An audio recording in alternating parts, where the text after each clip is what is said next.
Hi, Michael. Hello, how you doing? I'm good. How are you doing? Yes, not bad at all. Sorry about the short notice on this, but glad we could do it. Yeah, I think we will just about nail it. So, how you doing? How you doing in England? It's all right. I mean, at least the rain has stopped.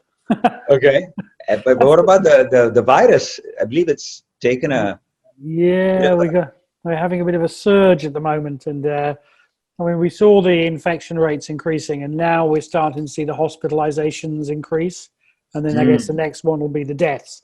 Now I think we're not going to see the same death rate as earlier in the year. I think one because I think we're probably protecting the vulnerable better, and I think the medications got better. I think doctors know what they're doing better, but it could be a grim autumn. I fear. How are things in Pakistan? well, we're also beginning to see the beginnings of a spike. But Hmm. again, I think it's similar that it's hopefully not as bad as the original one, which in the first instance was, I think, not badly managed to begin with. We didn't have uh, such a significant. I think at best the worst we got to was about. Yeah. Um, so that's Arjuman. Hey. So and we have Shafak, who's also on the team. Uh, Meet Michael Green. Hey. Okay. So Michael, I know. So we have about an hour. Is that Yeah. right? Yep. As long as it takes. Okay. So what we'll do is give you a overview of some of the questions we have and what we want to achieve out of this, right? Yeah. So starting with what we want to achieve out of this, I think I gave you a little bit of a sense of our governance with an impact and our general agenda of trying to make our governance speak to social impact as Mm. a big priority, and how we are chasing as a strategy the uh, construction of a ESG index, Hmm. and how that ESG index we want corporates to become, to sort of incentivize them to take that up as a serious exercise of reporting sustainability and the various elements of it. And so we do the training, bring out softwares, et cetera, for them to do it easily. And therefore, the incentive being attracting them, the incentive being that you attract a lot of capital that is very ESG sensitive. And that's a Hmm. growing quantum of sizable global capital. So, having said that, how do we know that? So, one is putting out those reports, doing the actual work. And so, that ecosystem, so blending ESG into that governance ecosystem. And then, of course, the all important thing of how much of a difference has that made? And that's where I think SPI comes in. Yeah. And so what I would my wish list, so to speak, is how do we choreograph this? Because these are the various elements that we want to, the value chain, if you like, of uh, priority measurement and then measuring for outcome, right? Yeah. Yeah. So just to share with you some of the questions that we've sort of thought up, and you tell us what else you might want us to ask, or what might be a better way to phrase some of these questions, given what you'd like to say. So, with that being said, the opening question would be around what is the motivation for creating the social progress imperative and then the index, right? And so that would give you a chance to really tell us about its importance and why, right? Uh, and then the follow-up question to that would be, what benefits has this yielded thus far? And so you could draw Hmm. on some examples, and sort of that really adds to the motivation for seeing this, whether it's with governments or whatever, right? And Hmm. then we have something of a general question. We can decide whether you want to spend any time on this. Is what advice would you give people about navigating turbulent times? This tends to be a pretty a commonplace question, so I'll let you decide if you want to answer it with respect to economic downturn, COVID-19, mounting environmental fallout, income and gender inequality. So this could be a question to ask you, or we could also get into by asking this question, why the three areas of measurement that the SPI has and the subsets that you picked from there might be speaking to the whole idea of all these, fallouts, et cetera, et cetera. So right now, the world is focusing on it, and the rich have stumbled, and while the poor have been falling off the cliff for the longest time, right? So, and then a little bit about your views on ESG, right? So the past few years have seen the world go through a period of inexorable changes where issues such as ESG have dominated. What are some of the greatest focus points that have emerged, and how can the Institute assist in pushing this growth forward? So a little bit about what your advice for a governance institute like us in Pakistan might be, just a thought or two on that. Then there is a question about, the UN SDG framework, and, you have experience with the UN SDG framework and looking at it at a global level. How do you feel this could be taken up by us in Pakistan? So just, your thoughts on that, and leading question about how would you measure the success of such initiatives in Pakistan? So, I guess some of it can bring us right back to SPI or whatever else you'd like to add. And we can do this, and some of this you can cover in your answers, so we'll skip the question. How do you decide what countries to go into and measure? You might end up talking about that in any case. And then how can SPI be used effectively in a market that is in a COVID-affected post-lockdown economic pickup scenario like Pakistan? I think I mentioned that in my email. And then, the final question would be about the alignment of SDG priorities in Pakistan with the effective measurement of outcomes. So again, hoping to come back to, and then maybe putting the Pakistan slide in the publication, and the comparison graphs of Pakistan with its peer countries and Pakistan with South Asian countries. Because the point we would like to show is that the South Asian countries have performed better in so many respects. And our peer countries are really, what not so long ago we would turn our nose up at as being, So okay, that's kind of where we're at. Is that? Yeah, that's what I think. I mean, first question, why SPI? Why was it created? I think then maybe second question should be, what does it tell us about the state of the world in Pakistan? Okay. Then I can go into some of the findings. And then I think third question, I think, can be, how is it useful, as you said? And then we can go into the corporate piece. Does that work? Okay. So the second question is about how your assessment of Pakistan. I think it's the world and Pakistan. The world and Pakistan. Okay. And then I can pick up the SDG piece. Then I think that, because if I can say that earlier, then that's something we can work off the back of in the conversation going forward. Fine. So you have we can write the questions down on the basis of your answers also. Perfect. Okay. So we're now going to start recording this, and if we've not already started. So let's begin off by what is the motivation for creating the social progress imperative and the index?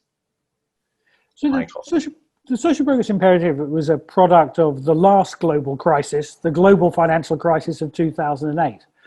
And I think that sent us a very clear signal that, before that financial crisis, economists like me thought we'd cracked it. We talked about this idea of the great moderation. We had a period of long economic growth, low unemployment, low inflation. Everything seemed to be fine until suddenly it wasn't. And that really showed there was something missing in the way that we were thinking about the success of our societies. Now, we also know that economic growth has played a huge role in lifting people out of poverty around the world.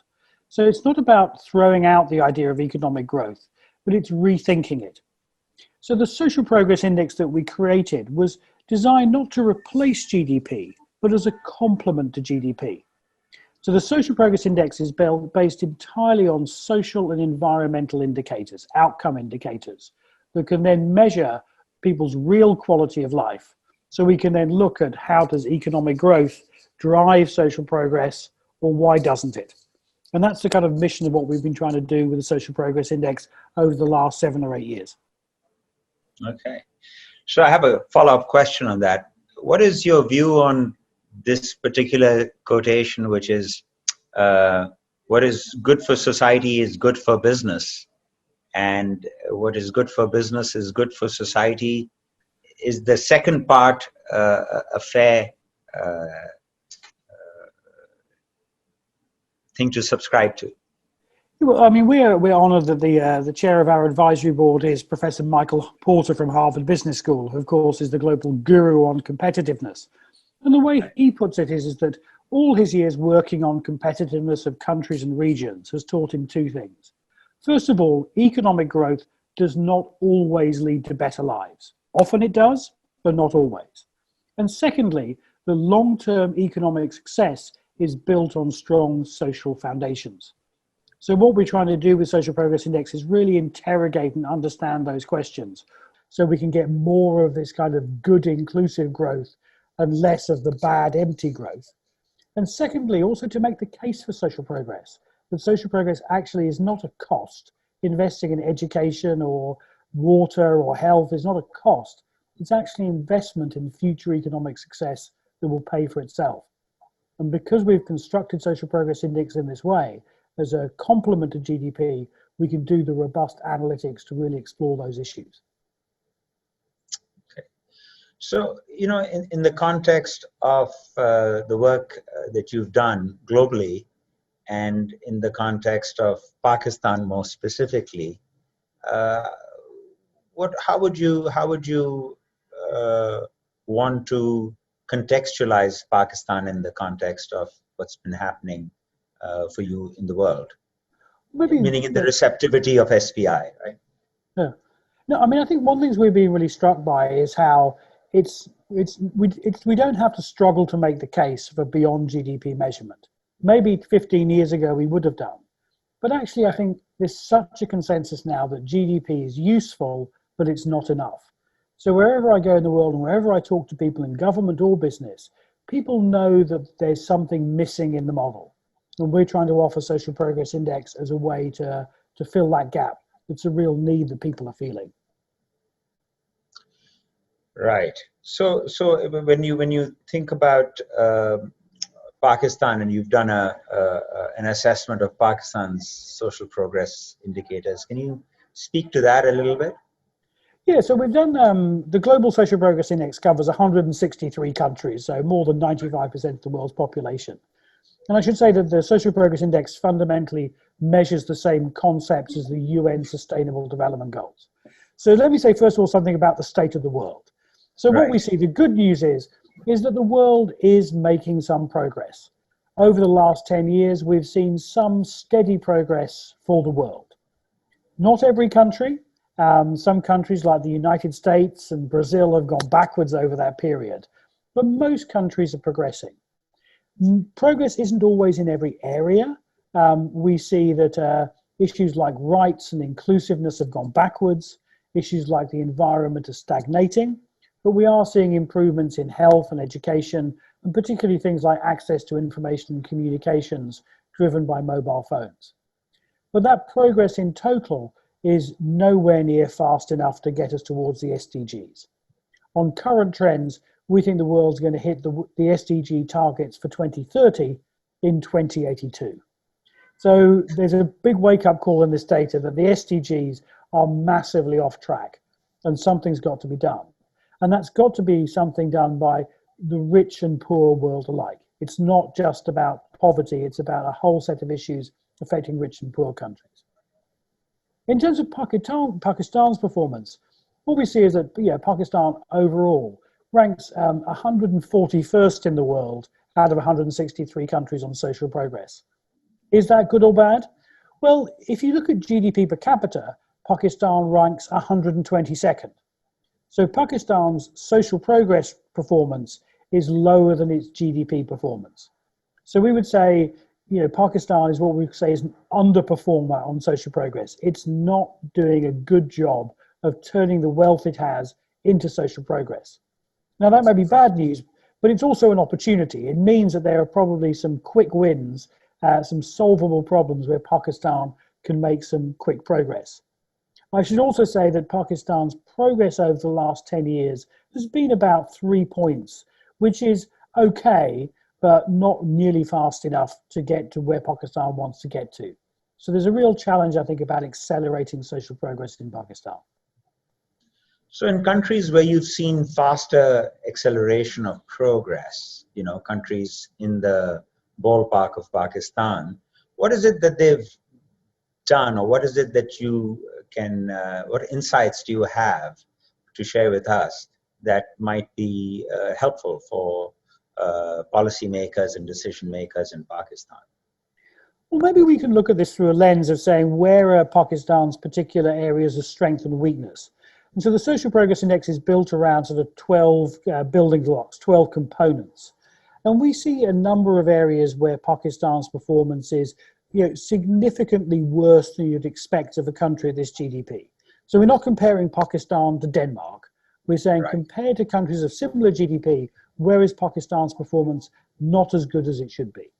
And they are just going through those. First of all, personal safety.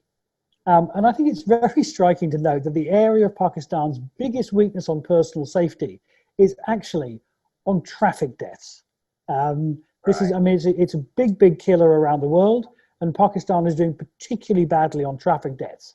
And that actually is a very, very solvable problem. That's the first area. The second area, I think, is one that's familiar to many people, of course, is access to basic knowledge, school-age education. And really there, it's a question about quantity and quality. In prime quantity of kids in school, gender parity of kids going into school, but also the quality of that education. Those are two areas where Pakistan is weak on education. We also see Pakistan is weak on access to information and communications, including issues like internet users and mobile phone subscriptions. Now, this seems to be a very solvable problem where Pakistan can make progress very quickly. And there's a lot that can be done, and obviously a lot that business can do. We also see Pakistan's weak on terms of health and wellness. Now, this is not looking at sort of maternal mortality, etc. This is looking at things like life expectancy and quality healthcare, and there are issues there. We also see Pakistan is particularly weak on environmental quality, and this is particularly around air pollution and particulate matter air pollution, as well as greenhouse gases. We also see areas of weakness around rights is a challenge in Pakistan, including freedom of expression, but also property rights for women. And then also finally, inclusiveness, things like discrimination and violence against minorities. So there's quite a lot of areas to be addressed, and some of those are going to be easier than others. Other countries have made faster progress on things like access to information and communications that are very solvable problems. Things like traffic deaths are much more solvable problems, reducing air pollution, etc. And then obviously issues around rights and inclusiveness may be harder issues that in general we're seeing the world going backwards on. Right. No, that's very informative. I was a bit surprised to hear, this sense of communication connectivity as far as cell phones, because I think we have in a country of about 200 million, we have about 130 million subscribers. So that sort of came as a bit of a surprise. And I guess, I think on the health side, you're absolutely right. It's just that I don't know why we've had a much milder experience of COVID in a environment where our public health systems are fragmented, to put it mildly. But perhaps... So on COVID, an important point is that this data, we don't yet see the impacts of COVID in that data. I mean, the COVID crisis is too recent. Now, we think that if the impact of COVID is as bad for social progress as it is for economic development, then actually COVID could set the SDGs back by a further decade. Now, I think a lot is to play for in terms of how we respond to that. And I think we have to say that COVID has, I think, sort of three key impacts. One is the direct impact on health, the number of people who die from this disease or whose health is damaged by this disease directly. The second one, I think, is going to be the spillover effects onto things like, people who don't get treated for other diseases, whether it's cancer or heart disease, because of resources being focused on COVID, or people whose livelihoods have suffered because of the slowdown in the economy, or kids not being able to go to school. That's the kind of the second round of spillover effects. And I think the third round of spillover effects is going to be the long-term effects on public budgets. Are we going to see the fiscal costs of this translated into cuts into other programs that are going to have a negative effect on social progress? I think a lot is going to depend on how we respond to this, to how significant that impact is going to be. But yes, we're not yet seeing that in the data, so it could get worse. What about the fact that COVID has brought certain issues to the forefront? And, with the Prime Minister of Britain and now the President of the US and many heads of states having actually experienced COVID firsthand, fallen sick with it, and generally also just the whole lockdown and the sense of the unbelievable happening and the dramatic change in life. How do you think that is changing the discourse between, social priorities and the social imperative, as you've long spoken about? I mean, I think it is striking that no one is safe from this disease. If given the President of the United States, the President of Brazil, people, those kind of leaders can get the disease. But I think that shouldn't obscure us from the fact that the impacts of COVID are founded in the inequalities in our societies. That the poor are more vulnerable to this disease, both in terms of catching it and in terms of it having a bad effect on their health directly. They're more vulnerable to the economic spillover effects. We know that inequality is going to make this worse. So I think there's an important thing we have to see, that this is not just about the impact of the disease directly as a virus. It's also grown on the back of the inequalities in our societies. And lack of social progress is making us more vulnerable to this. Lack of access to water and sanitation makes it hard for people to be clean. Lack of education makes it harder to respond. And indeed, some analysis we've done shows how actually a lack of freedom and transparency in society is actually hindering the fight against the disease. Because actually you need an open society that can share information freely to actually be able to respond to this. So I think, but of course it's all paradoxical. We can find also that in somewhere like South Africa, there's been a huge drop in the violent crime rate during lockdown, which has been a positive benefit of COVID. So there will be paradoxes. But I think I'd also be particularly worried about the impacts on education. I know studies have been done about the impacts of the 2005 earthquake in Pakistan and the impact that had on school attainment in the affected areas. And again, particularly for the poorest households, that time out of school had a huge effect that actually set kids back learning 2 or 3 years. So I think we're going to have to really, really think about how we're going to address educational inequality.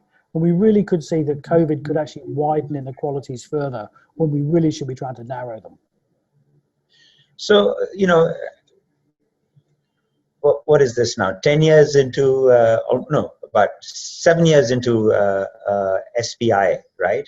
From 2014, if I'm not mistaken. Yeah. So in the context of this fast-changing world and its material issues, what is there in your index that you would want to tweak or add or put a greater weightage to? So I'll give you an example of what I'm thinking of, which is, according to WHO, depression alone is the single biggest source of disability in the world, and yet it's something that wasn't there in the MDGs, and it's barely there in the SDGs, and I don't see that in your index in a significant way.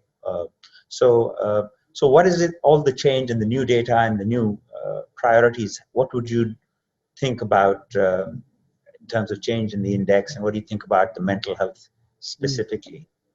No, it's a great point. So Social Progress Index is built off existing secondary data. So we don't create data for Social Progress Index. We take what's out there. And we think there's enough data out there to produce a good, robust measure, but is in no way perfect. And I think one of the challenges we face is that the data that's out there reflects the world's sense of priorities. And I think I'd highlight two areas where the world hasn't focused enough, where we have real problems getting data. One is around shelter. I think shelter got left out of the MDGs. It's been pretty much left out of the SDGs. So trying to find meaningful, globally comparable data around shelter and housing, which is such a fundamental human need, is a big problem. The second one, as you alluded to, is I think as we look at the 21st century, we're seeing how increasingly mental health is a key aspect of health and wellness, in terms of the burden of mental health, in terms of disability, but also in terms of quality of life. It's huge ripple effects, but there just is not the data out there. So one of the things we try and do, we try and improve the index every year, we try and make it better, we advocate. So we really want to advocate and champion for things like mental health, better mental health data to be incorporated into the index. I think the SDGs actually were a bit of a missed opportunity on that front, but even if it's not an official SDG indicator, we'd love to think about how we can work with partners to find data to measure these things in a robust and comparable way, because mental health is such a big issue. There's a whole host of other things where we could improve and tweak a bit. But broadly, we think we want to keep improving, but we do have something that gives a strong, robust measure overall. So in terms of, again, the way markets have, different countries, different markets have evolved in the appreciation of the Social Progress Index, or for that matter, that whole ecosystem of, ESG, alignment with SDGs and those priorities, and then the challenge of measuring to see, first of all, whether those are being implemented, and then, of course, the all-important one to see whether, what is it adding up to, what is the outcome. And so that generally, and then more specifically, what would you advise us to be, policymakers, etc., in Pakistan who want to sort of strengthen or build this ecosystem? So two parts to the question. So Social Progress Index was always created to be a practical tool. We're not an academic organization creating research for the sake of it. We wanted to create something that was actually going to help decision makers in government and in business. And so that's really what we've tried to do, is push out this tool, applying the global Social Progress Index, but also building local social progress indexes for states and cities and regions to really help policymakers make better decisions. I mean, so let me start with the government audience first. I mean, I'm a recovering bureaucrat. I used to work for the British government. And I know the hard thing in government... Recovering bureaucrat. I'm still always recovering. I mean, the hard thing in government is making choices. I remember in government, you have a meeting about where you should spend the money, and your health advisor will say spend it on health, and your education advisor will say education, and your rights advisor will say spend it on rights. How do you make those choices? I think what we've done is by providing this comprehensive framework that can help a community see how the different issues stack up against each other in absolute terms, relative to peers of similar countries, to connect into to benchmark, to help to see who's doing well, who's doing badly, is there to help governments to make choices. And so we're very proud about some of the partnerships we've had with groups like the European Commission and other governments who are actually taking this data, using it as a tool to set budget priorities, to then drive better outcomes and make better use of limited resources. And indeed, what we're also hearing from partners is actually it's a great way to save money, because actually what it's done is help them reorient spending towards prevention rather than cure, which actually prevention often is cheaper.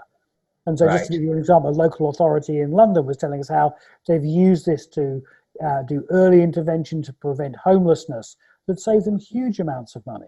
So it can help deliver better public services. So that's in terms of the public policy space. I mean, in terms of business, I think there's two issues. Is that, again, Social Progress Index can help investors and businesses that are deliberately pursuing social objectives to do that more effectively. We've worked with a range of companies like Coca-Cola and Cargill and others who are using Social Progress Index as part of their community work to help them rethink. Because again, the real needs of the community aren't necessarily what you think they are. So by having data to understand the real community needs, to define interventions, to build partnerships with other actors, and then also to track progress can be an incredibly powerful tool. But also for businesses and investors, it can be a way to think about risks. One of the things that inspired us on this journey was the Arab Spring of 10 years ago. Because you had a country like Tunisia that was the darling of the World Economic Forum, the darling of the World Bank, and then suddenly it experienced societal collapse. The GDP lens wasn't telling the full story about what was going on in Tunisia. And so I think by giving a richer picture about a country or a region, I think we can actually help investors to make better decisions, whether it's about where to locate or which bonds to buy. So I think it's very much a tool for business as well. Right. So could you share an example of where, in terms of governments, right, where your index has really helped them and where you've partnered with a particular, ideally a less developed country or a developing country? Has there been any success that we could use as a role model and share with our government? Yeah, so there's a couple of examples I give. I mean, one of our longest partnerships has been with the government of Paraguay in Latin America. Thank God you didn't say India. I know better than that. So Paraguay is a country that's had a history of essentially empty economic growth. It's had economic growth on the back of natural resources, particularly agriculture, that's had little impact on the poverty rate. That was its experience in the early part of in the 90s and the early part of the century. So what the Paraguayan government did actually very early on in 2014 was integrated social progress into their national plan. So they now have a national plan that has a GDP target and a social progress target. So they're explicitly targeting social progress. And then they're cascading that through their budgetary and planning process. So they've set explicit targets such as eliminating child malnutrition. And then what they've also done is they've then integrated social progress into their national household survey, and then built a social progress for the different regions of the country so they can map it in a granular way and ensure the resources flow in the right direction. So they've really kind of hardwired Social Progress Index into that budgetary and planning process for the country. And are there results to speak to the benefits of that, or is that too early? Or what's your comment? This is always the challenge, in a sense. If you do a small local micro project, you can see the results very quickly. When you're trying to turn the big gears of a country, you can't scientifically say that there's been the effect yet. But certainly we're seeing Paraguay's made some good progress in a number of those areas it's been targeting. So from a cultural perspective, by cultural, I mean in terms of the environment of thinking and priorities, the sensitization to these issues certainly can be a huge enabler for change. Is that? Yeah, I mean, we're always clear that Social Progress Index is the start of a conversation, not the end of a conversation. We're not telling anyone what to do. What we're trying to do is get the data together to get everyone in the same place for a conversation. By being able to take all those different aspects of social progress on a comparable basis, that can then allow everyone to see the whole landscape when talking about where they should set priorities. But the choice about priorities must always be with the true owners of those priorities. To give you an example, I mean, when we looked at Paraguay in 2014, child malnutrition wasn't their biggest area of weakness. But Paraguay said, this is one that we think is a solvable problem that we think we must address because no child should be hungry in Paraguay. So that's absolutely rightly their kind of choice. But I think that power of creating a common language about where are we, what are our biggest strengths and weaknesses, what are our opportunities, is actually where the power is to bring the stakeholders together in one conversation. Okay, that's great. So you mentioned something about building the SPI on the back of secondary data, right? Mm. So how do you stay current with primary research, perhaps throwing up new insights, and how does that, what's the mechanism to reinvigorate the index, your index? Yeah, so I mean, every year before we publish the global index, we will do a review of the methodology, and if there's new data sources or there's feedback we receive from users. I mean, so first of all the data is publicly available. The methodology is fully public and transparent, and that's been a huge strength because by having it all out there, available for scrutiny, that's really helped us improve and over the years. So we really appreciate all the feedback, and we know we've got more to learn. So we always welcome feedback. And also just the feedback from our users actually using it can help us as well. So that helps us stay current, see what data is available, and think through that process. So it's a constant process of review. Now, when we update the index each year, we then retrospectively make those adjustments backwards. So we've then got a consistent time series over time. So it allows us to make sure it's comparable, but we can then evolve it and change it a little bit as we get feedback in areas of improvement. So, I mean, typically when one asks this question to businesses, what's your organizational competitor? So, and who do you think is doing similar work and quite well? I mean, I think once we see ourselves as being as holding one piece of the jigsaw. Yeah, we're not saying throw everything else away, throw GDP away, adopt social progress index. We think we found, to our surprise, there was a missing piece of the jigsaw in having a comprehensive measure of social progress independent of economic indicators that would then sit alongside tools like GDP, like things like competitiveness measures, like sustainability measures. I think we always say that if you're looking at sustainability, you'd need other tools as well. So we very much see ourselves fitting in and being complementary to other tools as well. But I think also what we're trying to do is create something that has a clear, distinct value and role within a system. And one of the things I think we are trying to do is address the problem about the measurement of the SDGs. I mean, the SDGs have a number of problems. One is the fact that they're so infernally complicated. Only the United Nations would try and inspire the world with a number of goals that's a prime number higher than 10. And where the number of targets is the square of 13. I mean, it's so complicated. But worse, those indicators are in a sense chosen by political horse trading rather than the right concepts. And even for the indicators that exist, for no country has all that data, and many countries have the data that's missing. So what we're trying to do as a measure of the SDGs is try and cut through that problem and give an aggregate measure of progress against the SDGs to give us some sense of how we're getting along that can't be done by the official system. Now, obviously, there must be the official reporting system for the SDGs, but I don't think we can wait for that to be fixed. So we're trying to fill that gap in the meantime. Okay, that's quite a challenging task to take on, because, as you described, it's quite complicated. But I'd love to know. But it's easier for us, essentially because we're a non-profit independent organization. The challenge for the United Nations is just the enormous politics of getting anything agreed in the UN. Right. And obviously the UN will need to stay away from some issues that can seem to be controversial. So we can take advantage of our freedom as an independent non-profit to do some things that it would be impossible for the UN system to do. Right. So it'd be wonderful to know what a shadow SDG set of goals might SPI come up with, right?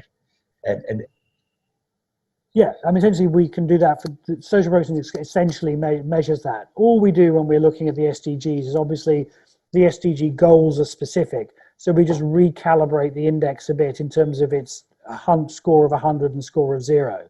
But essentially SPI measures the fundamental concepts that are within the SDGs. so it can provide that proxy measure, which also can be applied at the subnational level. So this is the other thing, is the SDG measurement challenge is enormous for countries and is almost impossible at the subnational level. And so what we're also trying to do, and partners around the world are doing, is using Social Progress Index as an SDG measurement tool for states or regions or cities or communities. Right. Disaggregate to get more meaningful focus. Yeah, because it's the other thing we see is, in every country, even small countries, there are regional differences. So an average score is going to be hiding things. And so what we can then do is dig behind that. And obviously for a country of the size and diversity of Pakistan, there will be huge variation. And so being able to see where that is.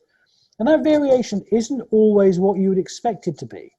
So for example, when we built a social progress index for the regions of the European Union with the European Commission, one of the surprising findings was that actually some of the poorer regions of the EU, in a country like Poland, actually social progress was not so bad in those regions because they didn't have some of the problems that the more industrialized regions had. So richer, more industrialized regions, they were not doing so well on social progress because they had problems related to pollution that linked to health and a whole set of other issues. So it helps you think a bit more about that development process as well. Right. So I'm just curious, in terms of when I think about the happiness index, right?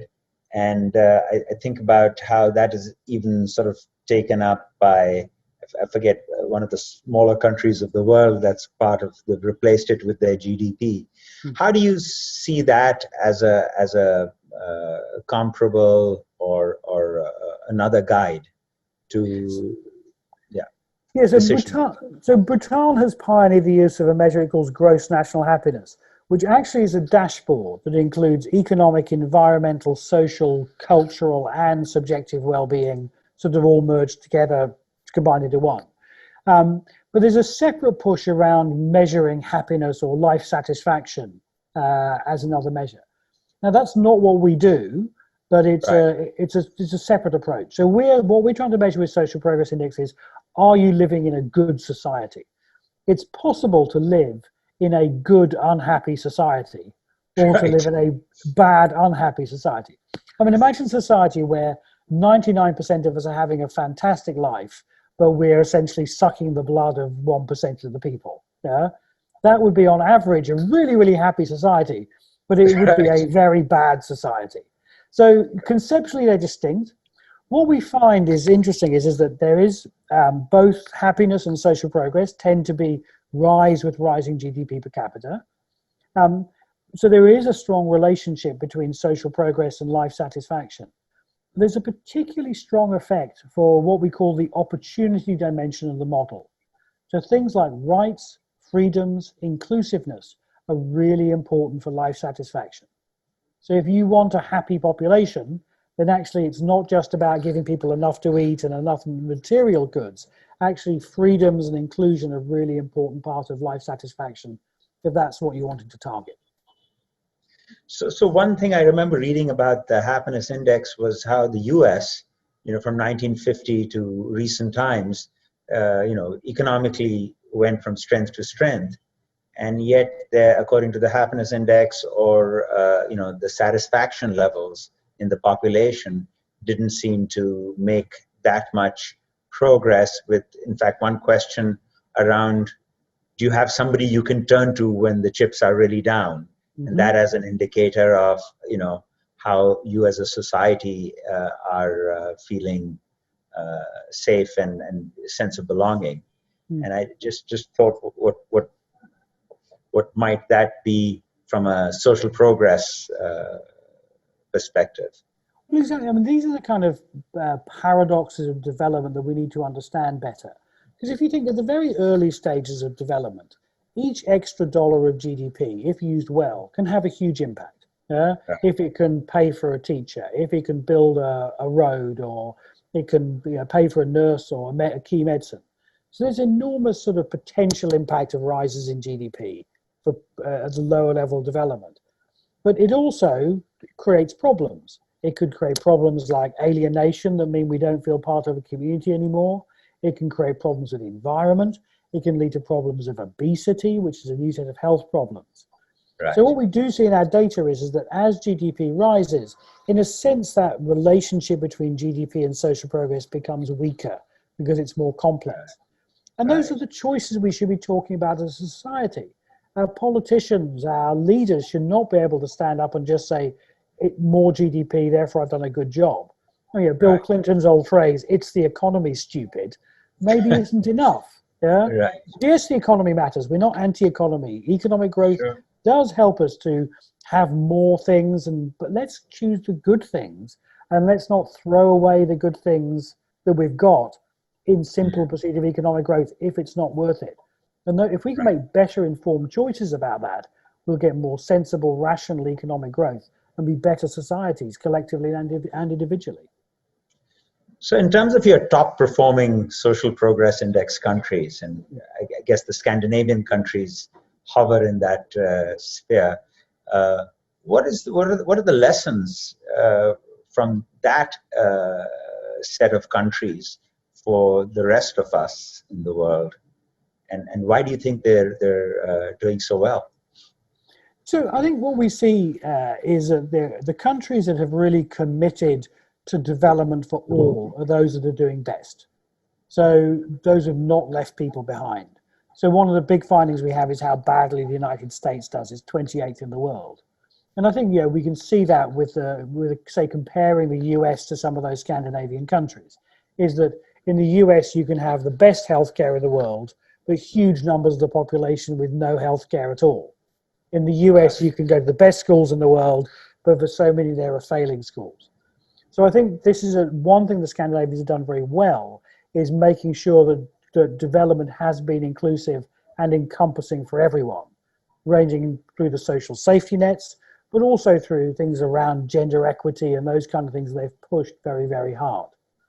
We can also see that, I think, if we think about best performing countries, it's not just those at the top that are the absolute richest. It's which of the countries that are doing a particularly good job relative to their wealth. And one of the star performers in that regard is Costa Rica. Costa Rica has a modest level of GDP around the world average, in fact. But its level of social progress is close to that of some European countries. Right. Why has Costa Rica done that? Well, essentially it's because they've consistently, over a long period of time, focused on things. They introduced universal primary education in the 19th century. So they've really focused on educational equity. They also, in the end of the 19th century, had the first higher education institution for women. So they've had a strong generation of women leaders coming through for a very long time. And then since the Second World War, they had strong social systems. They even got rid of their army. So they've not had that cost on the budget. So they've really kind of pushed all that stuff through. That's very tricky to even repeat in Pakistan. But so that's a really interesting thing. So in terms of institutionalizations, the journey of a country with greater institutions, institution building, because with that comes the idea of quality as opposed to just having those priorities, having them with quality. Has institution building in these countries is there a correlation between countries performing well where there's much greater institutionalization of different aspects of governance? I think this is something we want to do more research on. I think we're currently involved in a project to build a historical social progress index going back 30 years. To understand a bit more about these kind of drivers and what is it? Is it policies? Is it practices? Now, obviously, there are certain endowments that will make social progress easier for some countries than others. Take an example would be Iceland. Iceland is a small, culturally homogeneous country sitting on a massive energy source in terms of geothermal energy. Now, compare that to Pakistan, and you've got a completely different set of challenges. So since Iceland has an unfair advantage over Pakistan in that regard, we just have to recognize that some countries have endowments. But also, if you go back 100 years, Iceland was a desperately poor country. I mean, I wish we could do it, but I imagine if you measured social progress in Iceland and Pakistan 100 years ago, Iceland Right. would probably be doing worse. I mean, he's desperately poor, but he's managed to set a path of economic and social progress that's been very, very, very successful. There's included things like in the 1970s, they had their famous women's strike when the women of Iceland went on strike for equal rights, and they've driven that agenda very aggressively. And what they've seen is that the more they've pushed towards equity, the more successful they've become. There was a very interesting case study recently in Iceland where they had legislation to put on terms of private companies' boards equal representation of men and women. Initially, that was resisted by business leaders. But when that passed and people saw the positive impact of having more women on their corporate boards, the business sector has become one of the biggest champions of further measures around gender equity in Iceland. So actually, it's actually driven economic and social success. So that's a really relevant thing for us as a corporate governance institute in Pakistan to hear, because gender is one of our key priorities alongside environment and health and safety, mental health for businesses. And the case for gender, while it's gotten some tractions, we have a law which says you've got to have at least one woman on your public listed company board.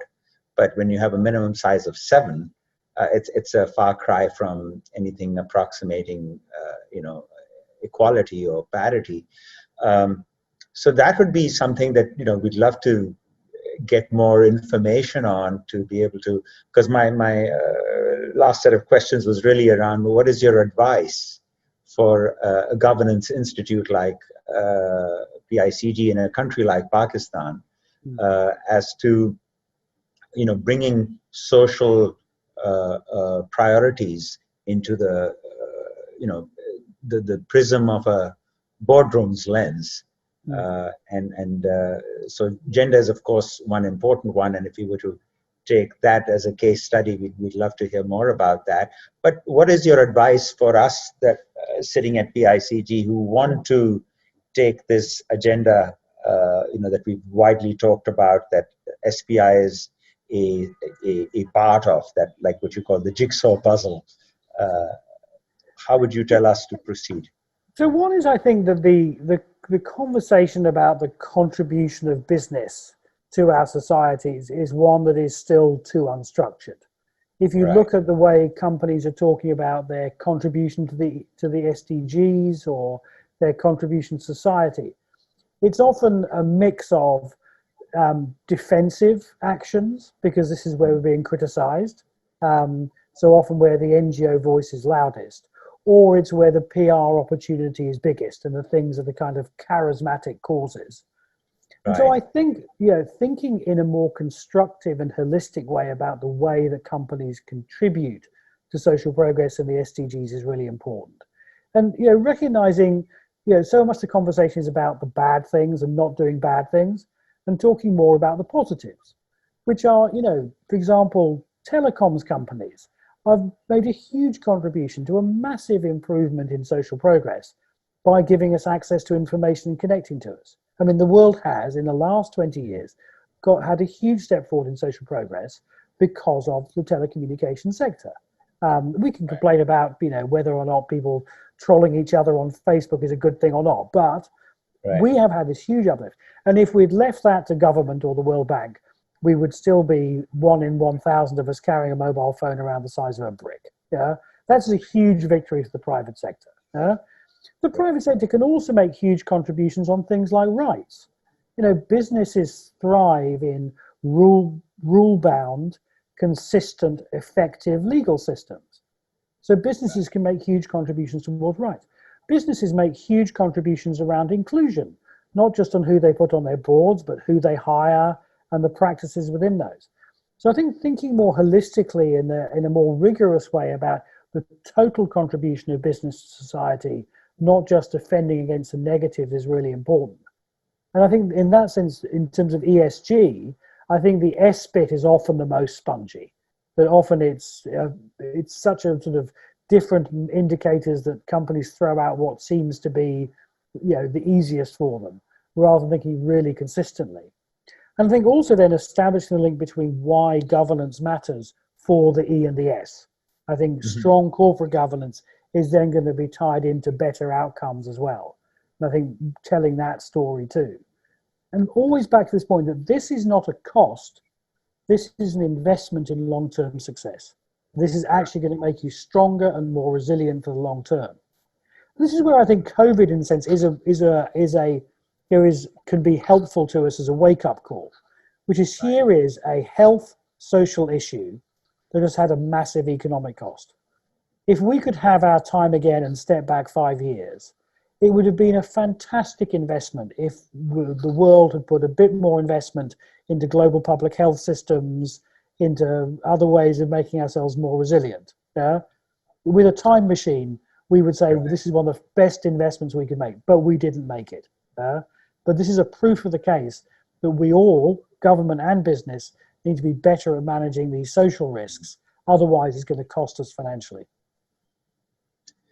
I think that's a really big and important statement to get across to business.